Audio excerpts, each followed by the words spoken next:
Madame Petel. La parole est à Pierre-Alexandre Anglade du groupe de La République En Marche. Merci beaucoup, Monsieur le Président, Madame la Présidente, Monsieur le Commissaire.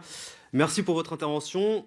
Comme vous l'avez souligné, les standards que nous avons en Europe sont parmi les plus élevés du monde. Il faut s'en réjouir. Cela étant, il y a un certain nombre de problèmes aujourd'hui sur le continent européen qui nous obligent à regarder un petit peu de l'avant et à pointer du doigt ce qui ne va pas.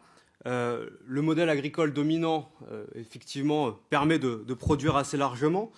La compétitivité du secteur est plutôt dans son ensemble bonne, mais ce boost dans les exportations a aussi sapé les efforts liés à la protection sanitaire. On l'a vu cet été avec la crise de l'œuf, qui a eu un retentissement assez large partout en Europe, qui est parti de ma circonscription, puisque je représente les Français de l'étranger du Benelux, et puis qui s'est répandu progressivement un petit peu partout en Europe. Alors j'aurais aimé savoir quelles étaient les leçons que vous aviez tirées de cette crise. Vous aviez parlé d'un plan de gestion des incidents liés à l'alimentation.